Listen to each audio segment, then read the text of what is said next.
There was a decade when the United States didn't just build cars, it built statements of power. The 1950s were an era of optimism, economic growth, and absolute confidence. Highways stretched farther every year. Families were thriving, and some automakers decided to push luxury to a level that bordered on the irrational. But here comes the uncomfortable question. How much was someone willing to pay for a car in 1955? Because on this list, we're not talking about expensive cars by today's standards. We're talking about cars that at launch cost more than houses in many states. 1955 Chrysler C300. This is where luxury begins to dangerously blend with something unexpected, real performance. In 1955, the C300 had a base price close to $4,100. That might not sound outrageous compared to other cars on this list, but in 1955, that would equal roughly $47,000 to $58,000 today when adjusted for inflation. And that clearly placed it above most normal cars on the market. But what made the C300 interesting wasn't just the price. It was what you got for that price. Visually, it was restrained, formal, almost executive. No exaggeration, no theatrics. But under the hood, it hid something entirely different. It came equipped with the legendary 331 cubic inch Hemi V8, fitted with dual carburetors and producing 300 horsepower in 1955, 300 horsepower in a formal luxury coupe. That made it the most powerful production American car at the time, and it wasn't just marketing. It dominated NASCAR that very year, proving it wasn't slow luxury, but a true missile in a tailored suit. Production was limited, around 1,725 units in 1955. That made it exclusive from day one. Today, a well-preserved Chrysler C300 typically ranges between $70,000 and $120,000, depending on originality and documentation. It wasn't the most expensive car of the decade, but it was one of the first to prove that luxury and power could exist on the same level. And in 1955, that was revolutionary. 1957, Auto Adventurer. Now we step into very interesting territory because the Adventurer wasn't just expensive, it was excessive. In 1957, its price hovered between $3,900 and $4,100, depending on equipment. Adjusted for inflation, that equals roughly $40,000 to $58,000 in today's dollars. It wasn't the single most expensive car of the decade, but it was easily one of the most extreme within the Chrysler family. Visually, the Adventurer represented everything the late 1950s were becoming. Pronounced tail fins, generous chrome, a low and aggressive stance.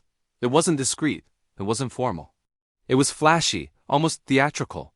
But what truly mattered was beneath the hood. The Adventurer packed a 345 cubic in V8, producing about 345 horsepower, 1 horsepower per cubic inch in 1957. That placed it directly among the most powerful American cars of its time. It wasn't just beautiful and expensive, it was genuinely fast. And here's an interesting fact. Production numbers were extremely low. In 1957, approximately 300 units were built. That makes it one of the rarest high-performance full-size cars of its era. Today, a well-preserved 1957 Dodo Adventurer can easily surpass $120,000, with exceptional examples climbing even higher at auctions. It wasn't a massive commercial success. It didn't save the brand, but it made one thing very clear. Dodo was willing to compete in the world of high-powered luxury without asking permission. 1958 Pontiac Bonneville. Fuel injected. Now things shift again. Because this wasn't simply an expensive car. It was a technological experiment sold directly to the public. In 1958, the Bonneville had a base price close to $3,800, but when equipped with the Rochester fuel injection system, the number could easily climb past $4,000. Adjusted for inflation, that equals roughly $40,000 to $58,000 today. And that placed it firmly in serious territory within the American market of the era. Visually, the 58 Bonneville already hinted at a new decade. Bigger, lower, wider, with an imposing presence and a design that blended elegance with subtle aggression. But what truly shocked people was under the hood. The mechanical fuel injection system allowed its 370 cubic in V8 to reach approximately 310 horsepower in 1958. That was an impressive figure for a full-size luxury car. It wasn't just looks, it was real performance. And here comes the detail that makes it especially important within this video. The fuel-injected versions were extremely limited. It's estimated that only a few hundred were equipped with this system, making them incredibly rare pieces even within the Bonneville lineup. Today, a well-preserved 1958 Pontiac Bonneville typically ranges between $50,000 and $90,000, but properly documented fuel injection cars can climb far beyond that. Now, think about this carefully. Between the three we've just seen, the formal yet brutal Chrysler C300, the excessive and ultra-rare Dodto Adventurer, and the technological Pontiac Bonneville. If you had to choose one in 1958, paying with your own money, which one would you pick? Tell me in the comments.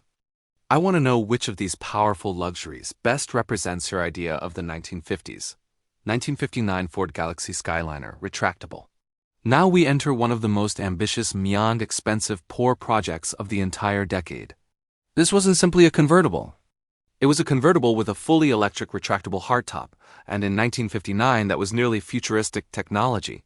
Its price hovered around $3,100 to $3,200 in its final year of production. It may not sound as extreme as other cars on this list, but adjusted for inflation, we're talking about roughly $36,000 to $47,000 today. The difference is that here, you weren't just paying for luxury. You were paying for complex engineering. The roof system used multiple electric motors, relays, and synchronized mechanisms that allowed the metal top to disappear into the trunk at the push of a button. It was spectacular and very expensive to build. In fact, Ford made little to no profit on each unit sold due to the cost of the system.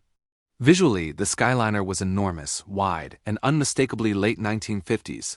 Pronounced tail fins, strong road presence, and a silhouette that completely transformed when the roof vanished. It wasn't a lightweight sports car. It was a heavy full-size, but with enough power to move with authority. Total Skyliner production from 1957 to 1959 was relatively limited considering its complexity. Today, a well-preserved Ford Skyliner retractable typically ranges between $40,000 and $75,000, depending largely on the originality of the retractable system, which is also the most expensive component to restore. It wasn't the most powerful car of the decade. It wasn't the most exclusive, but it was one of the most technologically ambitious projects ever offered to the American public in the 1950s. 1956. Packard Caribbean. When talking about expensive cars in the 1950s, the Caribbean doesn't just enter the conversation, it elevates it. In 1956, it carried an approximate price of $5,995. To give you clear perspective, that was Cadillac Eldorado territory, and in some cases even higher. Adjusted for inflation, we're talking about roughly $68,000 to $82,000 today. That placed it directly at the very top of the American market. Visually, it was anything but discreet. Tritone color schemes, generous chrome, flowing lines, and a low stance that made it look more sophisticated than most rivals. This wasn't a restrained car. It was a car that wanted to be seen, but with class. Yet what truly mattered was beneath the hood. In 1956, it came equipped with a 374 cubic in V8, capable of producing up to 310 horsepower. By the mid-1950s, that was an impressive number for a luxury convertible. It wasn't just elegant, it was fast. And here comes the detail that truly turns it into a collector's piece. Approximately 276 units were produced in 1956. That's it. Which makes it one of the rarest luxury convertibles of the entire decade. Packard was already facing serious financial trouble, and the Caribbean represented one of its final attempts to prove it could still compete at the highest level. Today, a well-preserved 1956 Packard Caribbean can easily range between $90,000 and $150,000, with exceptional examples surpassing that at major auctions. 1959 Cadillac Eldorado Biarritz. And now we arrive at one of the definitive symbols of American luxury in the 1950s. The Eldorado Biarritz wasn't simply expensive. It was a public declaration of success. In 1959, its price hovered around $741. To put that into perspective, it was more expensive than most American cars available and nearly twice the price of many standard models. Adjusted for inflation, we're talking about roughly $80,000 to $90,000 today. But the number doesn't tell the whole story. Visually, it's impossible to ignore. Gigantic tail fins, abundant chrome, exaggerated proportions, and a presence that looks straight out of a futuristic film. It is probably the car that best represents the aesthetic excess of the late 50s. A massive, heavy convertible and surprisingly quick for its size. It wasn't a sports car, but it certainly wasn't slow. Production was relatively limited for a vehicle at this level. Around 1,320 Biarritz units were built in 1959. Today, a well-preserved 1959 Eldorado Biarritz typically ranges between $120,000 and $200,000, with exceptional examples surpassing that at international auctions. Now, I want you to compare it with the Packard we just saw. If you had the money in 1959 to choose, would you prefer the absolute extravagance and giant fins of the Cadillac or the far rarer exclusivity of the Packard Caribbean? Tell me in the comments. 1957 Chrysler Imperial Crown. Here we step into another level of formality. This car wasn't trying to impress with youthful extravagance. It aimed to command respect. In 1957, its price ranged between $5,400 and $5,800 depending on configuration. Adjusted for inflation, that equals roughly $58,000 to $72,000 today. That placed it directly in the highest tier of American luxury. Visually, it was enormous, low, and dominant. The fins were present, yes, but integrated into a long, solid body that communicated authority rather than spectacle. And under the hood, the story was just as serious. It came equipped with a 392 cubic inch Remy V88, capable of delivering around 325 horsepower in a formal luxury sedan or coupe. It didn't need to brag about speed.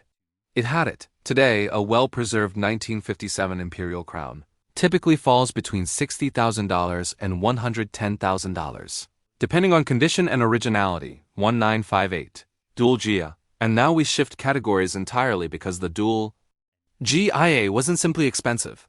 It was exclusive on an almost handcrafted level.